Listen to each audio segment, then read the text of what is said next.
Shalom, jemaat yang terkasih oleh Tuhan. Selamat berjumpa kembali dalam ibadah yang boleh kita adakan melalui media online pada saat ini. Mari saya mengundang untuk kita berdiri bersama-sama. Kita menyiapkan hati dan pikiran kita untuk datang memuliakan dan menyembah Tuhan. Dan kita boleh merasakan hadirat Tuhan ada di tengah-tengah ibadah saat ini. Pertolongan kita di dalam ibadah saat ini datangnya dari Tuhan, Khalik langit dan bumi. Salam sejahtera dan sukacita dari Allah Bapa dan dari Tuhan Yesus Kristus, serta dalam persekutuan Roh Kudus yang akan tinggal menyertai kita sekalian. Oleh karena itu mari kita boleh datang kepada Tuhan dengan penuh sukacita. Di dalam nama Tuhan Yesus Kristus kami berdoa dan bersyukur. Amin.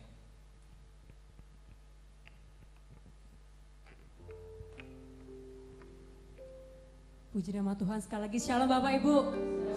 Haleluya. Selamat berbuat bakti dan mempermuliakan nama Tuhan.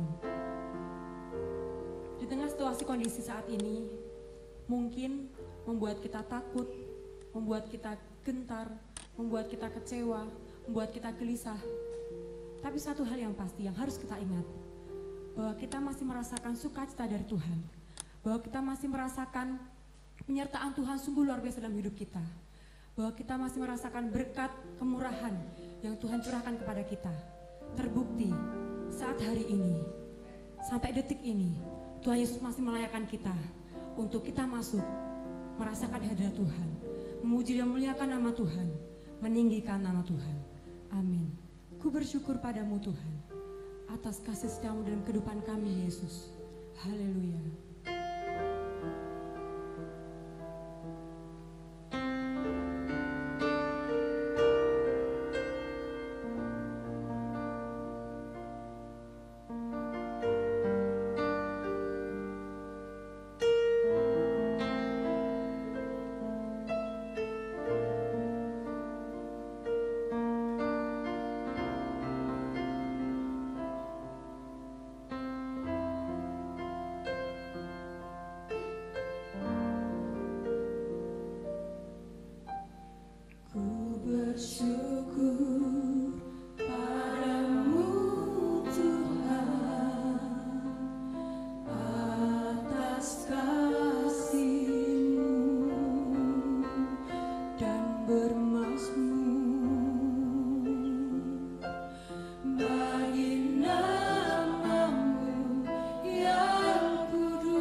Engkau Bapa.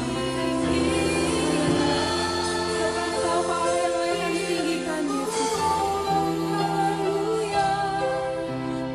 Mengatasi kemuliaan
bangga memiliki Allah seperti-Mu, Yesus. Terima kasih Bapa, Kau pimpin setiap kami ibadah pada hari ini Bapa. Dari awal hingga pada akhirnya nanti, Engkau yang pimpin Yesus. Dalam nama Tuhan Yesus, kami berdoa dan mengucap syukur. Mari kita mau sama-sama katakan, amin. Haleluya, beri kemuliaan bagi nama Allah kita, Yesus Kristus Tuhan kita, amin. Puji nama Tuhan, sekali lagi shalom Bapak Ibu. Haleluya. Satu kesempatan yang indah, sungguh-sungguh anugerah yang luar biasa. Hari ini kita datang menyembah dalam hadirat Tuhan untuk memuji dan memuliakan nama Tuhan. Tuhan beri kita kuasa untuk menaklukkan segala musuh. Apa itu Bapak Ibu? Masalah, kekhawatiran, ketakutan, hal-hal yang menghimpit kita, bahkan mungkin sakit hati kita mau kalahkan. Amin. Haleluya. Ku diberi kuasa untuk mengalahkan hal tersebut. Amin.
untuk menaklukkan setiap musuh. Bahkan Dia menjadikan kita lebih dari pemenang. Amin Bapak Ibu.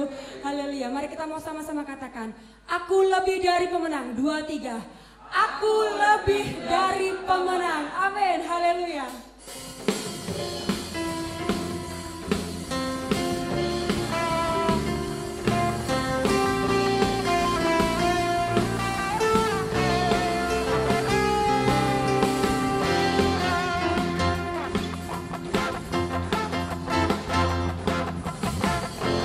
Dari pemenang dalam skala perkara, bisa dikalahkan oleh kuasa dalamnya.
biarkan meminta-minta.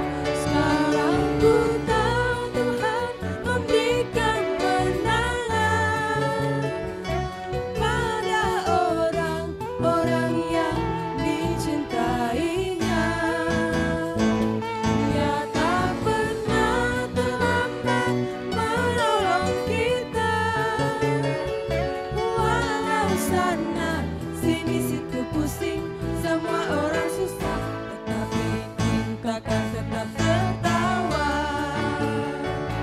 Walau sana sini situ pusing, semua orang susah, tetapi kita kan tetap tertawa.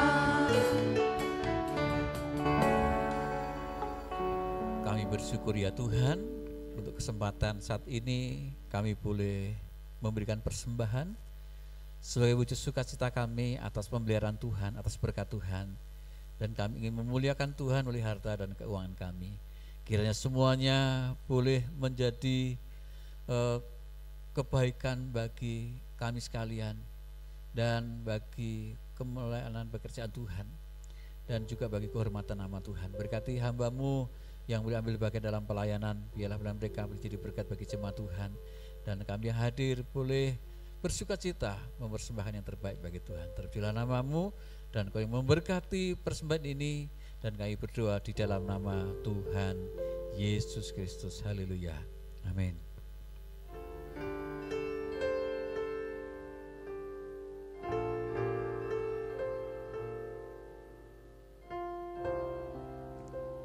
Betapa ku mencintai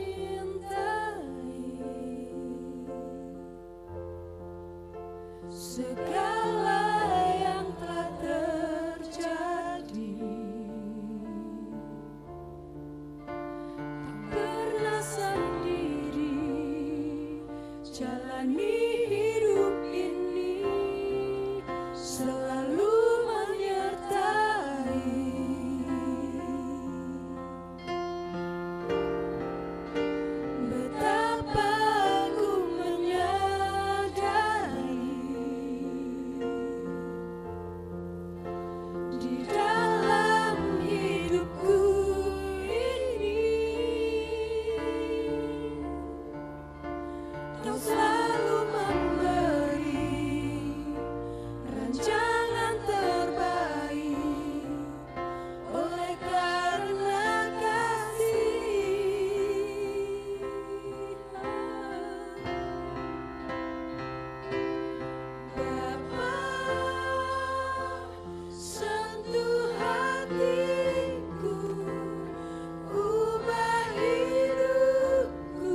Kami bersyukur, kami bersuka cita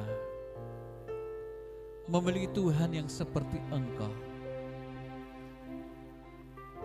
Allah yang senantiasa peduli, Allah yang senantiasa mengerti setiap kehidupan pribadi lepas pribadi. Dan Tuhan sanggup melakukan segala perkara untuk mendatangkan kebaikan bagi setiap orang percaya. Terima kasih Tuhan untuk kesempatan kami beribadah kepada Tuhan. Dan terima kasih untuk kesempatan kami boleh mendengarkan firman Tuhan. Kiranya firman-Mu yang akan memberkati kami sekalian. Terpujilah nama-Mu dan kami sambut firman pada saat ini hanya di dalam nama Tuhan Yesus Kristus. Haleluya. Amin. Shalom, jemaat terkasih. Ya, senang sekali kita boleh bisa beribadah saat ini. Dan kita boleh tetap bersukacita dalam Tuhan. Nah, kita bersyukur bahwa di Pulau Jawa ini sudah terbentang yang namanya jalan tol Trans Jawa, walaupun mungkin belum sampai pada batas ujung ke ujung begitu. Diharapkan dengan hadirnya jalan tol ini arus yang namanya lalu lintas darat bisa dikurangi kaitannya dengan kepadatan yang ada di kota demi kota. Orang mau berpikir bahwa jalan tol ini jalan yang mulus, yang halus, yang lancar, tanpa ada goncangan. Ya. Tetapi anehnya, ya masih ada kecelakaan juga, gitu ya. Masih ada juga mungkin bagian-bagian jalan tertentu yang bisa membuat orang jadi terguncang dari tempat duduk dan sebagainya. Nah, artinya bahwa jalan tol itu belum menjadikan sebuah kenyamanan, kelancaran yang begitu luar biasa. Karena ada bagian-bagian yang bisa menggoncang orang yang sedang naik kendaraan. Nah, hidup kita sebagai orang percaya, kita jaminkan seperti perjalanan hidup melewati jalan tol. Ya, yang halus, yang mulus, begitu, tidak ada hambatan dan tidak ada goncangan. Sehingga kadang-kadang kita merasa bahwa ketika ada goncangan, kita kaget, kita tidak siap, dan akhirnya kita tidak bisa mengendalikan diri untuk menghadapi sebuah goncangan. Jemaat yang terkasih oleh Tuhan, bahwa hidup kita ini sebenarnya adalah hidup yang harus dipahami. Kita punya tanggung jawab yang besar atas hidup ini kepada Tuhan dan atas apa yang kita hadapi dan atas apa yang kita lakukan. Ini penting. Nah, sebab barang siapa tidak memiliki pemahaman yang benar, tidak pernah mempersiapkan diri terhadap sesuatu yang akan terjadi di dalam kehidupan kita, pasti peristiwa itu akan menggoncangkan kita, membuat kita minimal tidak nyaman, membuat kita mungkin menjadi ketakutan, khawatir, bahkan terjadilah yang namanya korban jiwa. Nah, firman Tuhan saat ini saya ingin mengajak kita bahwa kita ini memahami tanggung jawab kita memahami kehidupan kita, sehingga ketika goncangan hidup kita ini, kita bisa mengantisipasi, bisa menghadapi, bahkan bisa mengatasi. Dengan demikian maka kita akan menjadi orang yang kuat di dalam Tuhan. Amin. Nah, oleh itu mari saya mengajak kita oleh kebenaran firman Tuhan di dalam Ibrani pasal yang ke-12 ya. Ayat yang ke-18 sampai ayat yang ke-29. Ibrani pasal yang ke-12 ayat 18 sampai ayat yang ke-29. Firman Tuhan berkata demikian. Sebab kamu tidak datang kepada gunung yang dapat disentuh dan api yang menyala-nyala, kepada kekelaman, kegelapan dan angin badai, kepada bunyi sangkakala dan bunyi suara yang membuat mereka yang mendengarnya memohon, supaya jangan lagi berbicara kepada mereka.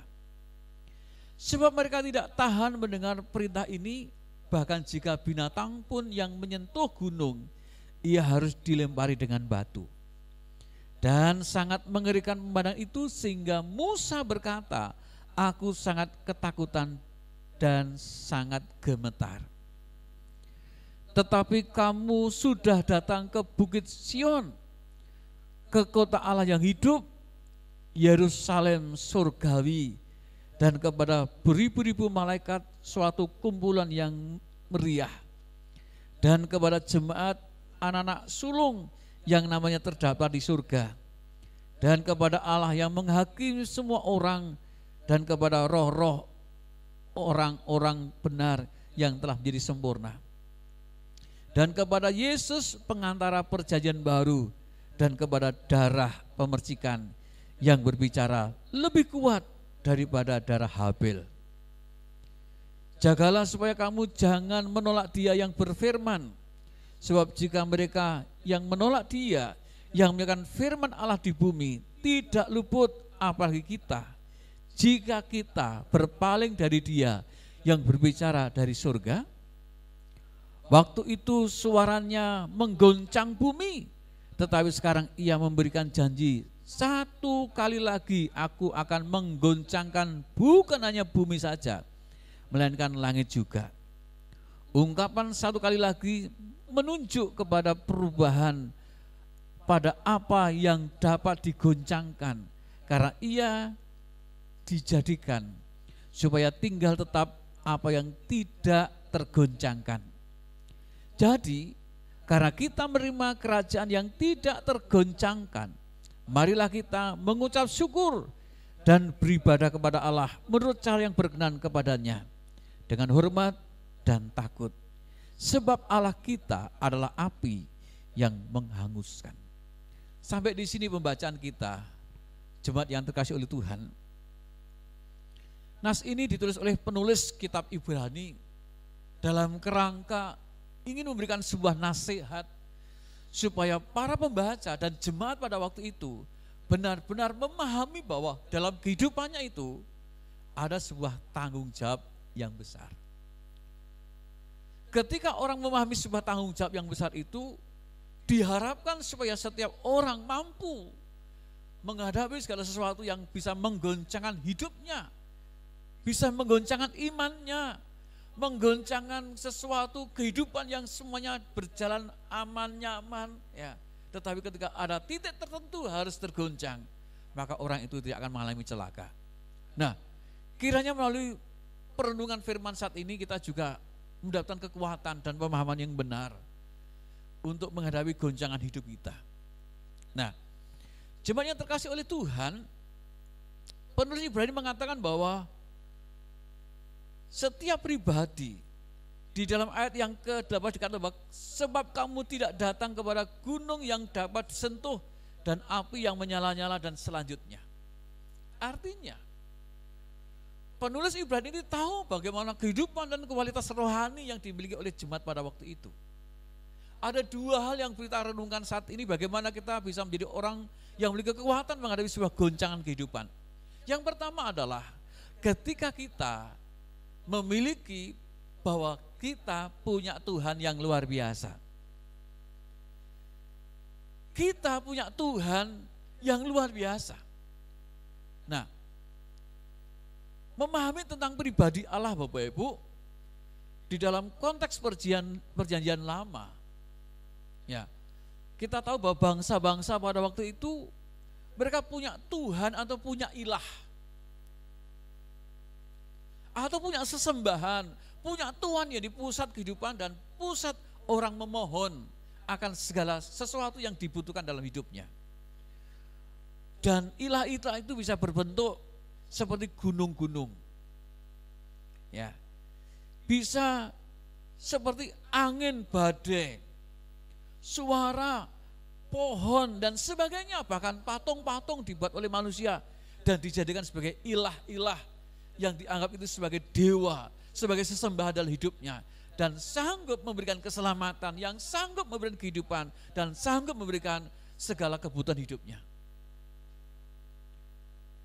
Ketika Tuhan hadir kepada bangsa Israel,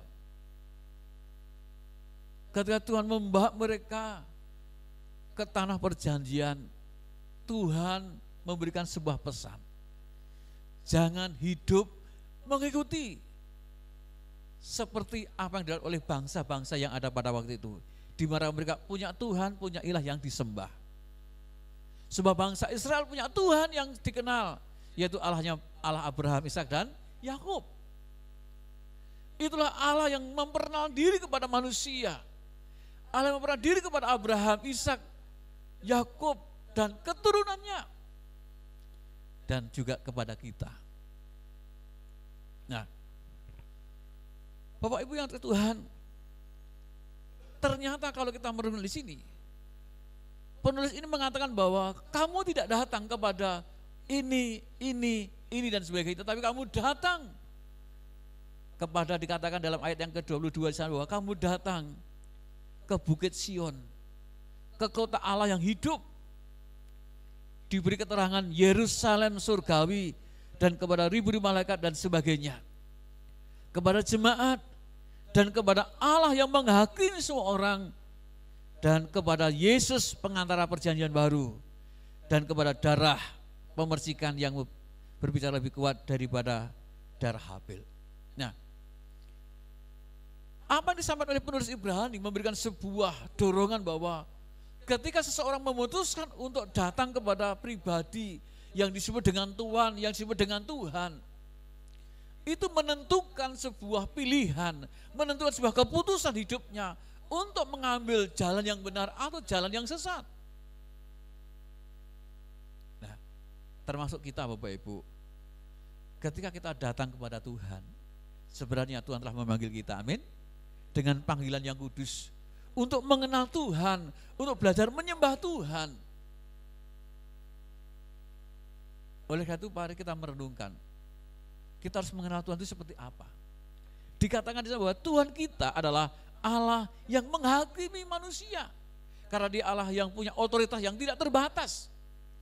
Dan kepada Yesus Kristus yang adalah perantara perjanjian baru, yang telah mati, menyerahkan diri untuk menjadi korban keselamatan bagi manusia, dan membuat manusia yang percaya tidak binasa tetapi berhidup yang kekal.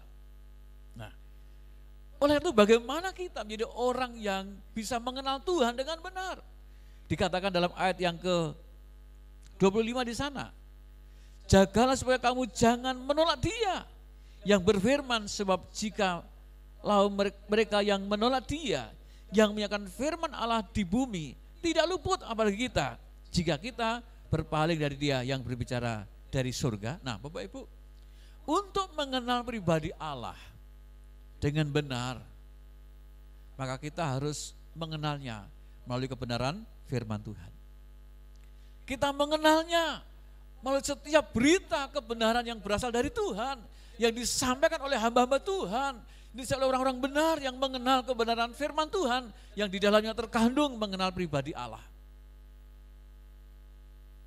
Saya percaya kita tahu Tuhan kita, amin.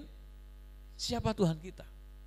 Nah, oleh karena itu Tuhan inginkan supaya kita tidak menolak Dia, supaya kita tidak menolak firman-Nya. Sebab dikatakan bahwa kalau sampai ada orang yang menolak Dia yang menyampaikan firman Allah di bumi, maka ada sebuah sanksi, ada sebuah akibat, ada sebuah kehidupan yang di dalamnya akan mengalami sesuatu yang tidak baik. Nah Bapak Ibu yang Tuhan, pada saat ini kita perlu merenungkan kehidupan kita. Mungkin kita berkata, saya saat ini sedang beribadah, tetapi kita renungkan, apakah setiap hari kita menyambut Dia? Apakah setiap hari kita menjadi orang yang sungguh-sungguh memuliakan Tuhan? Dalam sebuah percakapan Tuhan berkata, kamu nanti akan masuk dalam kerajaan surga bersama dengan aku. Orang itu berkata, Tuhan kapan aku bertemu dengan kamu? Kapan aku memberi makan Tuhan? Kapan memberikan pakaian pada Tuhan? Nah Tuhan berkata bahwa apa yang kita lakukan kepada orang lain, ketika kita mengasihi, kita berbelas kasihan, kita murah hati, sebenarnya kita sudah apa? Memuliakan nama Tuhan. Kita sudah menyembah Tuhan. Nah, Bapak Ibu yang Tuhan, pada kesempatan saat ini mari kita merenungkan. Mari kita belajar untuk tidak menolak ya firman Tuhan dalam kehidupan kita. Hidup kita saat ini sedang diuji, ya. Hidup sekarang saat ini sedang diuji. Sebelum virus corona yang merebak ini Bapak Ibu, ibadah kita sudah diatur, ya enggak? Dalam sebuah ibadah umum, ibadah sekolah minggu, ibadah remaja, ibadah wanita, ibadah manula, dan ibadah yang ada di permata dan sebagainya. Nah, dalam ibadah-ibadah itu kita bisa merenungkan firman Tuhan, kita bisa mendengar firman Tuhan. Dan saat ini mungkin hanya mungkin dalam 1 minggu sekali kita ini bisa beribadah melalui media online. Pertanyaannya Bapak Ibu, apakah itu cukup membangun kehidupan rohani kita? Nah, ibadah kita akan diuji dalam kehidupan kita sehari lepas sehari. Sungguh-sungguhkah kita mencari Tuhan, beribadah kepada Tuhan, mendengarkan firman Tuhan dan sebagainya? Nah, ini yang harus kita renungkan. Ayo, saya mendorong kita semua benar-benar memahami bahwa ya kiranya kita selalu menyedengkan telinga untuk Tuhan kita. Kita mengarahkan hati dan pikiran kita kepada Tuhan supaya firman Tuhan yang kita terima, baik melalui ibadah online seperti ini, membaca firman Tuhan secara pribadi, melalui mungkin renungan-renungan yang dikirimkan oleh hamba-hamba Tuhan melalui media WA dan sebagainya, menjadi sebuah media untuk kita kembali lagi untuk membangun hubungan yang dekat dengan Tuhan. Ini penting. Nah, sebab dikatakan di sana bahwa pada waktu suara menggoncang bumi, tetapi sekarang ia memberi janji, satu kali lagi aku akan menggoncangkan bukan hanya bumi saja, melainkan langit juga. Nah, Bapak Ibu, ini dikatakan oleh penulis Ibrani untuk supaya kita tahu bahwa kalau sampai kita menolak Tuhan, kalau sampai kita menolak firman Tuhan, sampai kita menolak orang menyampaikan firman Tuhan Bapak Ibu, maka Tuhan akan bertindak secara pribadi. Dikatakan bahwa suara Tuhan itu sanggup menggoncangkan bumi.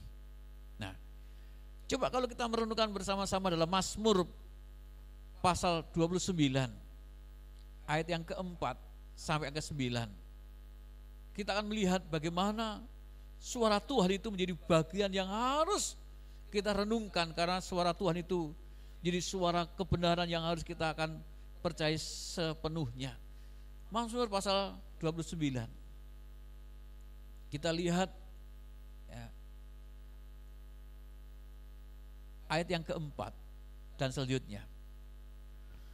Suara Tuhan penuh kekuatan, suara Tuhan penuh semarak, suara Tuhan mematahkan pohon aras, bahkan Tuhan menumbangkan pohon aras Libanon.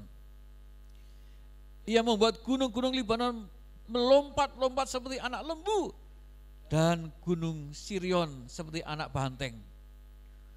Suara Tuhan menyemburkan nyala api, suara Tuhan membuat padang gurun gemetar, Tuhan membuat padang gurun Kades gemetar. Suara Tuhan membuat beranak rusa betina yang mengandung, bahkan hutan digundulinya, dan di dalam bait Allah setiap orang berseru hormat. Nah, Bapak Ibu, pemazmur memberikan sebuah pemahaman bahwa ternyata di dalam pribadi Allah yang tidak dikenal seperti manusia, ya, punya kekuatan di dalam suaranya, di dalam firman-Nya. Dan itu terbukti bahwa ketika Tuhan menciptakan langit dan bumi, Dia hanya apa? Bersuara. Dia hanya berfirman.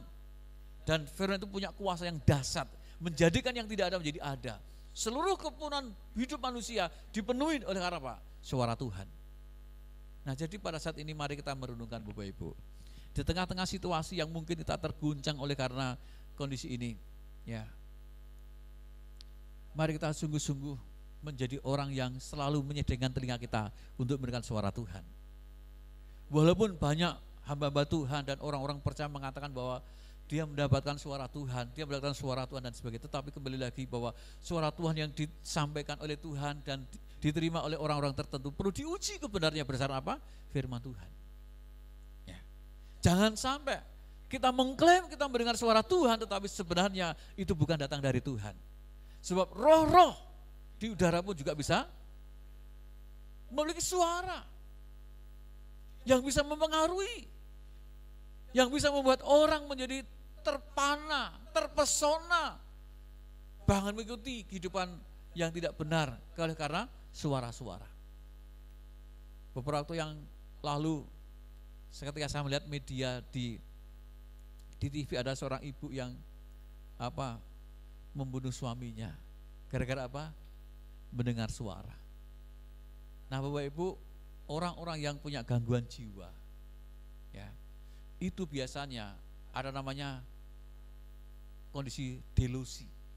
Nah, delusi ini artinya bahwa orang itu seperti ada suara yang memasuki dirinya, yang mesti pikirannya, telinganya, dan suara itu sangat mengganggu dan membuat gundah gulana, membuat dia resah dan sebagainya. Dan ketika itu mempercayai dan sebagainya, maka tidak jarang orang yang punya depresi punya tindakan yang di luar batas akal sehat manusia. Nah, mari pada saat ini saya mengajak pada kita percaya bahwa suara Tuhan itu suara kebenaran, amin. Di dalam suara Tuhan itu ada sesuatu yang menjadikan kebaikan buat kita.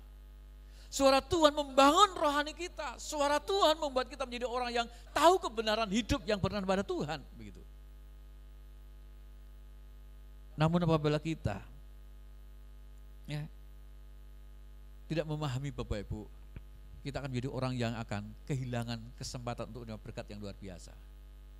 Coba kita perhatikan dalam Yesaya pasal 30. Yesaya pasal 30 ayat yang ke-31, ayat 30 dan 31 sana dikatakan demikian. Dan Tuhan akan memperdengarkan suaranya yang mulia, akan memperlihatkan tangannya yang turun menimpa dengan murka yang hebat dan nyala api yang memakan habis, dengan hujan lebat, angin ribut, hujan batu. Nah, Bapak Ibu, lihat di sini. Ini sesuatu pernyataan Nabi Yesaya bahwa Tuhan yang dia kenal adalah Tuhan yang mampu menyuarakan sesuatu yang mulia, yang berharga, yang terhormat, yang baik. Sehingga berbahagialah orang yang selalu mendengarkan firman Tuhan. Karena ada kemuliaan dalam firman-Nya, ada kebahagiaan dan sukacita yang dimiliki oleh orang-orang percaya. Nah, ini yang harus kita renungkan. Yang pertama, bahwa kita tidak akan tergoncang menghadapi segala sesuatu karena kita punya Tuhan yang luar biasa. Mungkin kita pernah menyanyikan sebuah lagu seperti ini, biar bumi akan berlalu, gitu kan. Nah, dan seterusnya. Nah, lagu-lagu itu adalah lagu-lagu yang memberikan sebuah semangat, kekuatan bahwa sekalipun bumi bergoncang, langit ya mungkin mengalami suatu masalah, bulan tidak bersinar lagi dan sebagainya, tetapi dikatakan bahwa firman Tuhan tidak pernah apa? Tidak pernah berlalu. Firman Tuhan pasti akan digenapi. Nah, Bapak Ibu, biarlah kita selalu mendengarkan firman Tuhan, karena di dalamnya ada terkandung kebenaran yang Tuhan akan menggenapkannya untuk kebaikan bagi orang percaya. Ini yang pertama. Yang kedua, Bapak Ibu, bagaimana caranya kita supaya kita menjadi orang yang mampu menghadapi goncangan kehidupan kita? Nah, yang kedua, kita lihat di dalam ayat yang ke-28. Jadi, karena kita menerima kerajaan yang tidak tergoncangkan. Nah, jadi karena kita menerima kerajaan yang tidak tergoncangkan, Bapak Ibu, apa itu kerajaan tidak tergoncangkan? Adalah kerajaan Allah atau kerajaan surga, di mana Tuhan menjadi rajanya. Kalau kita merhatikan dalam kitab Injil-Injil, Bapak Ibu, ya, kita bisa melihat bahwa Tuhan menyampaikan tentang kebenaran kerajaan Allah atau kerajaan surga itu dengan berbagai perumpamaan. Tetapi satu hal, ya, bahwa kerajaan Allah yang disampaikan oleh Tuhan Yesus di sana bukan berbicara tentang kerajaan yang di mana orang ya bisa menikmati kehidupan yang seperti di dunia ini. Beberapa yang lalu muncullah sebuah kerajaan. Ya. Tetapi kerajaan itu pun akhirnya bubar gara-gara apa? Orang yang mengklaim sebagai raja ternyata sudah melakukan satu tindakan dikatakan melanggar undang-undang. Nah, bagaimana kerajaan Allah yang ditawarkan kepada umat manusia? Coba perhatikan dalam Lukas pasal 1 ayat yang ke-33. Lukas pasal 1.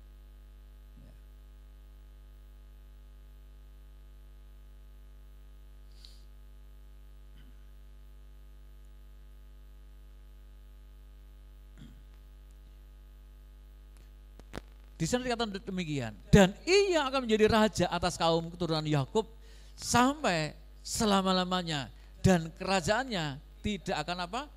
Berkesudahan. Nah, ini berbicara tentang apa? Tentang pribadi Yesus. Ketika malaikat menjumpai Maria, malaikat berikan salam bahwa Maria akan mengandung dan melahirkan seorang anak.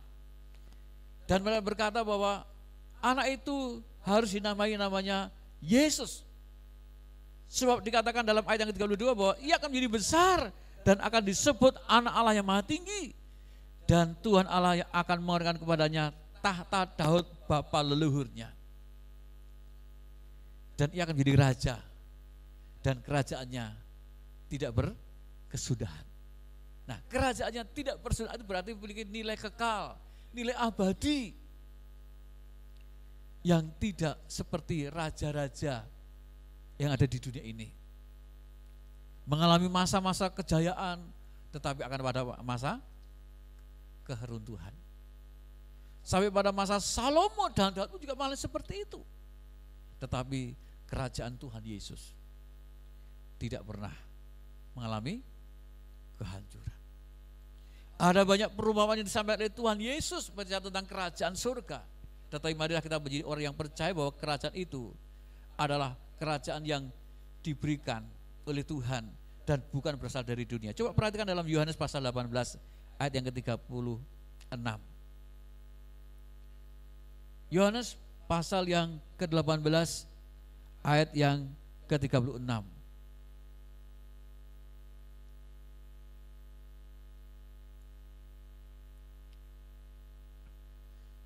Jawab Yesus, kerajaanku bukan dari dunia ini. Jika kerajaanku dari dunia ini, pasti hamba-hambaku telah melawan, supaya aku jangan diserahkan kepada orang Yahudi. Akan tetapi kerajaanku bukan dari sini. Nah, inilah pernyataan Tuhan Yesus berbicara tentang kerantang kerajaannya, tentang wilayah, tentang apa yang dimilikinya, bahwa kerajaan itu bukan dari dunia. Dan Tuhan pernah berkata bahwa kamu menjadi orang-orang yang akan dimusuhi, ditolak dan sebagainya karena kamu bukan dari dunia. Dari mana? Dari surga. Nah, kerajaan Tuhan itu bukan berbicara tentang sesuatu kebutuhan jasmaniah, Bapak Ibu. Coba perhatikan dalam Roma pasal 14 ayat 17. Ya. Roma pasal 14 ayat 17 bisa dilihat di sana bahwa sebab kerajaan Allah bukanlah soal makan dan minuman, tetapi soal kebenaran, damai sejahtera, dan sukacita. Oleh apa? Oleh Roh Kudus. Nah, artinya Bapak Ibu, kehidupan kita menjadi orang Kristen yang sudah masuk dalam wilayah kerajaan Allah, di mana Tuhan menjadi Allah kita, menjadi Raja kita, maka kita akan menikmati apa? Kebenaran, damai sejahtera, dan sukacita. Dan kebenaran, damai sejahtera dan suka itu bukan karena kita yang mengerjakannya, bukan usaha kita, tapi karena apa? Karena Roh Kudus yang mengerjakannya. Orang memiliki kebenaran, Bapak Ibu, maka orang itu akan dibawa pada sesuatu kehidupan yang tidak akan mengalami kebingungan. Nah, orang yang memiliki kebenaran hidup yang dipahaminya, Bapak Ibu, maka orang tidak akan takut gitu ya. Ya, satu contoh Bapak Ibu. Ya, saya pernah melihat di sebuah TV itu ya, bahwa ada seorang pawang ular. Ya, lalu di Sulawesi itu di mana itu ya? Dia mempermainkan ular, Bapak Ibu ya, mempermainkan ular apa itu, king cobra, buat mainan. Dia dipatuk, tidak apa-apa gitu ya. Pada waktu tidak apa-apa, tapi berapa waktu ternyata beritanya apa? Mati. Ya, mati. Ini sesuatu yang sangat ironis gitu ya. Ya. Orang mengklaim dirinya orang yang hebat, dipatok ular, tapi akhirnya mati. Ya. Tetapi ya, ada orang-orang yang mempelajari khusus tentang bagaimana menjinakkan ular dan sebagainya, memahami bagaimana karakter ular dan sebagainya. Maka ya, ketika orang itu berdekatan dengan ular, maka dia bisa mengendalikan ular itu. Dia tidak takut, ya, dia tidak panik ketika menghadapi yang namanya keberadaan ular itu. Nah, dari sini kita bisa menurunkan Bapak Ibu, ketika kita memahami kebenaran yang datang dari Tuhan, tidak membuat kita jadi panik, tidak membuat kita jadi takut dan gentar pada segala sesuatu, Bapak Ibu. Yang kedua, ketika kita memahami kebenaran, maka kita memiliki apa? Damai sejahtera, keamanan, kenyamanan, ketenangan, ya, yang membuat kita menjadi orang yang bersukacita. Nah, ini jadi sebuah dampak benar, damai dan sukacita, menjadi satu kesatuan yang betul-betul buat orang itu jadi apa? Jadi enak gitu ya. Nah, Bapak Ibu, ya, hari-hari ini ya ada sebuah fenomena, ya, ketika saya berjalan-jalan setiap sore atau siang atau bahkan pagi, Bapak Ibu, ada fenomena yang luar biasa merebak. Apa itu? Para pemulung dan orang-orang yang dalam tanda kutip berpakaian yang lusuh berada di mana? Di pinggir jalan. Tujuannya apa? Mencari orang-orang yang berbaik hati. Untuk memberikan apa? Ya, ada yang makanan dan sebagainya. Bahkan ketika saya pulang, ketika dia pulang membawa apa? Kresek yang besar. Isinya apa? Makanan.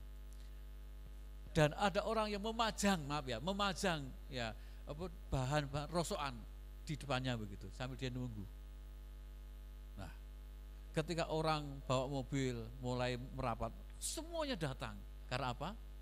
Ingin mendapatkan sesuatu itu. Nah, fenomena yang kedua, Bapak Ibu, berkaitan dengan bantuan pemerintah. Ya, ini geger. Ya, baik bantuan dari presiden, bantuan dari pemerintah provinsi atau kota bisa geger. Bahkan yang bantuan apa? PST ya. Ya. Bantuan tunai itu setiap bulan 600.000. Tetapi bisa jadi masalah karena ternyata yang mendapatkan tidak terdampak virus ini. Mengerikan. Maka di koran-koran mulai ya diberitakan bahwa bantuan pemerintah tidak tepat sasaran. Gara-gara apa? Gara-gara datanya yang tidak akurat. Niat pemerintah bagus untuk menolong rakyatnya, tetapi tidak jadi bagus karena apa?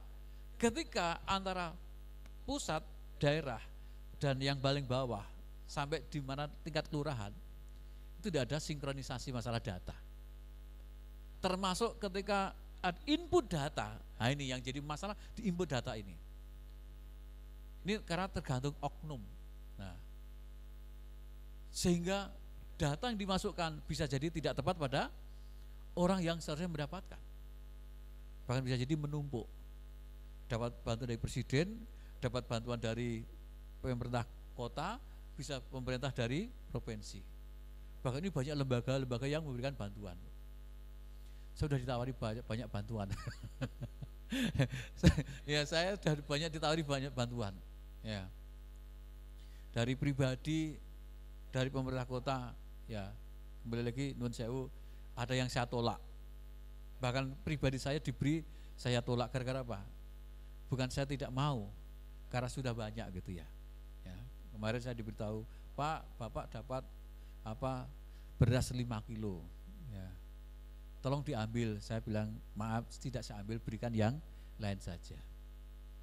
Bukan sombong Bapak Ibu, tetapi supaya orang-orang yang membutuhkan dapat berkat juga. Ya, kami diberi berkat beras, ya saya bagikan kepada jemaat yang saya anggap mengalami situasi mungkin butuh beras, saya bagikan. Karena apa?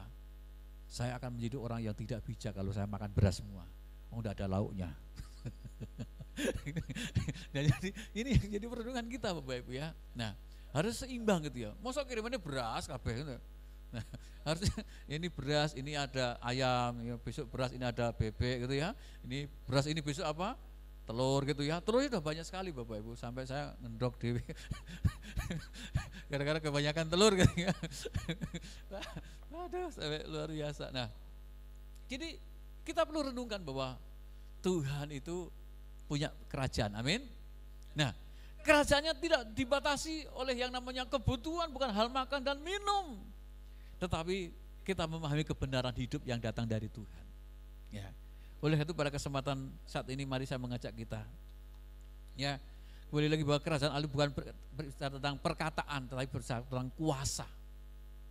Ya, nah, kerajaan Allah itu, ya, di mana kita semua menjadi orang-orang yang akan apa? Menikmati kemuliaan kehidupan kekal, kehidupan yang diperbarui oleh Tuhan, dijamin oleh anugerah Tuhan.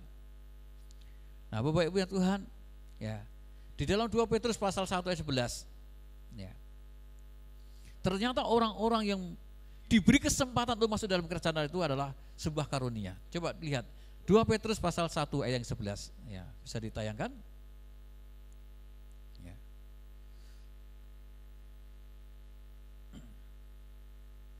2 Petrus pasal 1 ayat yang 11. Ya. Bisa?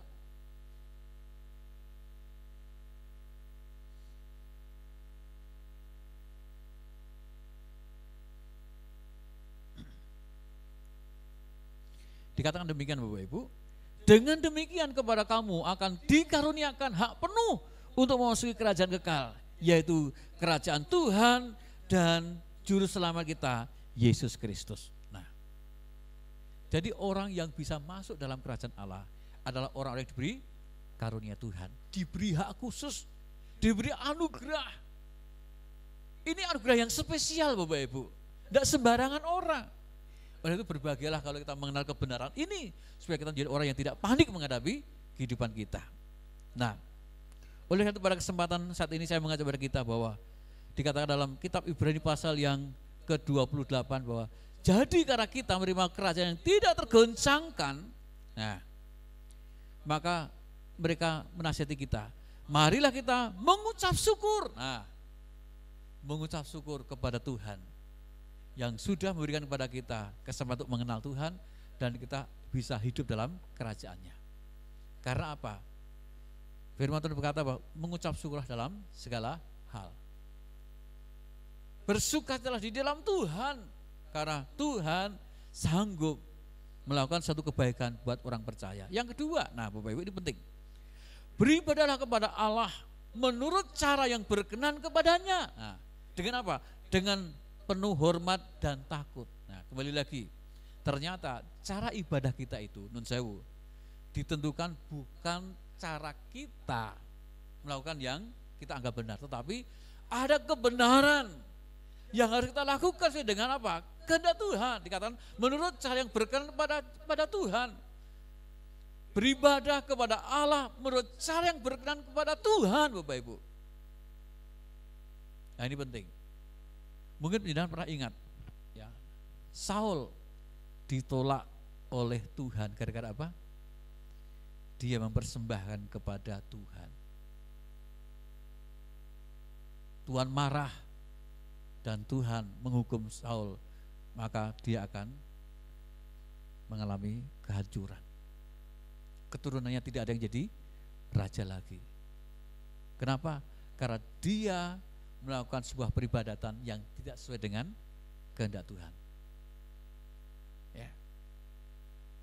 Orang yang diberi hak untuk pelayanan ibadah dan sebagainya, itu adalah orang yang diurapi pada waktu adalah Samuel, Bapak Ibu. Ketika Samuel ditunggu lama tidak datang, maka Saul berkata, biarlah aku yang mengerjakannya. Maaf Bapak Ibu, hati-hati. Disitulah kita telah melakukan satu kesalahan, lancang, berbuat sesuatu yang tidak benar pada Tuhan. Dan termasuk hidup kita Bapak Ibu. Cara kita beribadah, ayo, mari kita beribadah dengan cara yang berkenan pada Tuhan, cara yang benar, bukan semaunya, bukan sakarepe dhewe. dan yang kau anggap benar menurut diri sendiri salah Bapak Ibu. Nah, pada malam hari ini mari sekali lagi dikatakan beribadah dengan cara yang benar dan penuh hormat Bapak Ibu. Maaf, jenengan apakah menghormati Tuhan dengan cara ibadahmu yang sekarang ini? Maaf, hanya jenengan yang bisa mengetahui. Apakah sikapmu beribadah pada Tuhan itu menjadi sikap yang benar di hadapan Tuhan, menyenangkan Tuhan? Yuk kita koreksi pribadi kita. Sebab ketika kita beribadah dengan tidak menghormati Tuhan, tidak takut kepada Tuhan Bapak Ibu, maka ibadah kita menjadi ibadah yang sia-sia. Bukan berkat tapi kutuk yang akan kita terima. Jadi malam hari ini Bapak Ibu, kesimpulannya adalah kita akan mengalami goncangan dan kepanikan serta ketakutan ketika kita tidak memiliki pemahaman yang benar terhadap pribadi Allah dan kehidupan kita di dalam kerajaan Allah. Tetapi manakala kita memiliki pemahaman yang benar terhadap pribadi Allah dan hidup kita dalam kerajaan Allah, maka kita akan menjadi orang yang kuat menghadapi goncangan kehidupan kita. Apapun yang menyakitkan, apa yang menyedihkan, apapun yang membuat kita jadi panik Bapak Ibu, akan menjadi sesuatu yang bisa kita taklukkan. Seperti Tuhan Yesus menaklukkan apa? Badai yang dihadapi oleh murid-muridnya. Rindukah kita menikmati sukacita di tengah badai? Kuncinya dua: mengenal Tuhan dengan benar dan hidup dalam kerajaan yang benar. Maka kita diberkati oleh Tuhan. Tuhan Yesus berkati kita sekalian.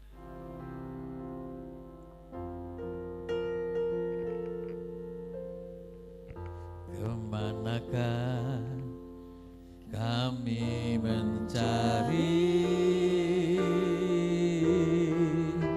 kasih sejati? Kemanakah kami berseru saat badai datang menderu?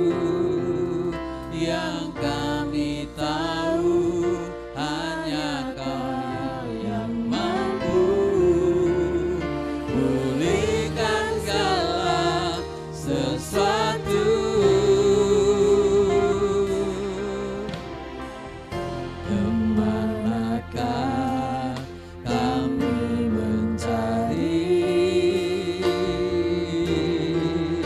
kasih sejati? Kemanakah kami berseru saat badai datang menderu? Yang kami tahu hanya Kau yang mampu pulihkan segala sesuatu. Kami perlukan keajaiban-Mu, kami butuhkan sentuhan tangan-Mu. Kami tak dapat jalan sendiri, kami perlu Kau Tuhan. Kami perlu Kau Tuhan. Kami perlu Kau Tuhan.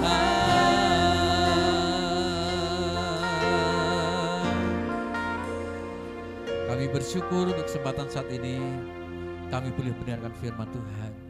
Kiranya firman ini menolong kami untuk memahami bagaimana kami menjadi orang-orang yang mampu mengatasi goncangan hidup. Karena kami belajar hidup mengenal kepada pribadi yang benar, yaitu Tuhan Allah yang kami kenal di dalam nama Tuhan Yesus Kristus, yang telah mengasihi yang telah menyelamatkan kami. Bahkan Tuhan yang senantiasa beserta dengan kami. Biarlah kami belajar hidup di dalam kerajaan Tuhan. Hidup di dalam kehidupan yang dipelihara oleh kuat kuasa Tuhan. Di mana Engkaulah Raja kami, Engkaulah Tuhan kami ya Allah. Supaya kami selalu bersyukur atas kehidupan kami, atas keselamatan kami. Dan kami boleh belajar beribadah dengan cara yang benar, yang berkenan kepada Tuhan, yang penuh dengan hormat, yang penuh dengan takut akan Tuhan. Tidak sembarangan, tidak semau kami Tuhan. Biarlah kami memahami tentang tatanan dan tuntunan dalam ibadah yang benar. Supaya kami boleh memiliki perjumpaan dengan Tuhan, menikmati hidup di dalam kasih Tuhan. Bahkan kami memiliki kesempatan untuk boleh diberkati oleh Tuhan dalam kehidupan kami. Sehingga kami mampu menghadapi tantangan dan goncangan hidup kami. Terpujilah nama-Mu dan kiranya kuasa Tuhan melingkupi dalam kehidupan kami. Di dalam nama Tuhan Yesus Kristus kami berdoa dan bersyukur. Amin. Shalom Bapak Ibu dan Saudara kasih, diberkati firman Tuhan, amin. Ialah saat ini kita boleh bersukacita dalam Tuhan. Nah, pada kesempatan berbahagia ini atas nama Gembala Majelis mengucapkan selamat beribadah, selamat hari Minggu. Tuhan tetap memberkati kita, amin. Tuhan tetap mengasihi kita. Dan saya ingin mengajak kita selalu belajar beribadah secara pribadi kepada Tuhan. Tidak bergantung kepada gereja, tidak bergantung kepada siapapun, tetapi bergantung kepada Tuhan. Maka kita akan buat diri kita kuat di dalam Tuhan, amin. Oleh karena itu pada kesempatan indah ini sekali lagi ya kiranya kita senantiasa merasakan damai sejahtera. Ya kami beritahukan bahwa sehubungan dengan kondisi yang saat ini bagi Bapak Ibu yang pengen mudik tolong ditunda dulu. Ya. Jadi kita tetap bersukacita walaupun tidak bertemu dengan keluarga di desa dan sebagainya. Nah, yang kedua tetap jaga diri dengan apa yang harus kita lakukan berkaitan dengan pembatasan kegiatan masyarakat PKM yang ada Kota Semarang. Sekali lagi pergi pakai masker gitu ya, pergi jangan pakai daster gitu ya, pakai masker aja. Nah jadi baik. Nah sekali lagi jaga hubungan yang baik dengan sesama, jaga batas diri dan sebagainya. Dan kita akan juga persiapan nanti untuk ibadah kenaikan kenaikan Tuhan Yesus ya. Jadi mungkin kita akan adakan ibadah dalam minggu besok 2 kali, yaitu untuk ibadah kenaikan dan ibadah minggu gitu ya. Jadi ini penting. Nah nanti mungkin ibadah yang kaitan dengan acara 10 hari Pentakosta ya hanya 1 kali itu. Dan nanti untuk ibadah minggu bisa berjalan seperti biasa gitu ya. Nah itu aja yang saya sampaikan pada saat ini. Lagi selamat beribadah, tetap bersukacita dalam Tuhan, dan kita akan bisa mengatasi segala gonjang hidup kita. Mari kita berdoa bersama-sama, berdoa untuk bagi pekerjaan Tuhan, berdoa untuk bangsa dan negara, dan berdoa untuk keluarga kita dan sebagainya. Mari kita berdoa. Tuhan terima kasih kesempatan indah ini kami datang kepada Tuhan untuk menaikkan doa-doa syafaat kami ya Tuhan. Kami berdoa untuk bangsa dan negara kami. Kami rindu ya Tuhan, supaya bangsa kami, pemimpin bangsa kami mampu membuat suatu kebijakan berkaitan dengan kehidupan masyarakat ya Tuhan yang ada, baik dalam kehidupan mengatasi secara ekonomi, kehidupan sosial, pekerjaan dan sebagainya Tuhan. Banyak masyarakat yang mengalami keterpurukan dari segi ekonomi ya Tuhan. Kami rindu ya Bapa, biarlah dengan segala kebijaksanaan, dengan didasarkan kebaikan bagi warga negara kami ya Tuhan, tolong Engkau berkenan turun untuk menolong bangsa kami Tuhan. Juga berkaitan dengan pemerintah ya Tuhan, mampu menanggulangi, mengatasi kondisi yang terjadi saat ini Tuhan. Tidak hanya sekedar pada virus yang menjadi fokus, tetapi juga menjadi kebutuhan hidup masyarakat di negara kami, bangsa kami ya Tuhan. Biarlah negara bisa ambil bagian dengan cara yang benar dan tepat kebutuhan bagi masyarakat. Kami juga berdoa untuk gereja ya Tuhan, Banyak gereja-gereja yang tidak bisa beribadah ya Tuhan. Tuhan tolong Kau memberkati para hamba Tuhan, bilang Kau berikan hati dan visi untuk bisa menyirami kehidupan rohani jemaat Tuhan. Berikan kesempatan para hamba Tuhan untuk bisa menyampaikan kebenaran firman Tuhan kepada jemaat, sehingga imannya boleh dibangun, imannya dikuat, dan tetap hidup setia dan cinta kepada Tuhan. Kami berdoa juga ya Tuhan untuk jemaat Tuhan dimanapun berada. Tuhan tolong berikan kekuatan rohani. Di tengah-tengah situasi begini mungkin tidak bisa beribadah secara berjamaah, tetapi kami berdoa di dalam nama Tuhan Yesus Kristus. Mereka membangun sebuah kesempatan beribadah secara pribadi kepada Tuhan dengan cara yang benar ya Tuhan. Biarlah mereka tetap beribadah kepada Tuhan. Tidak melalaikan kewajiban ibadah dalam kehidupan sehari lepas hari ya Tuhan.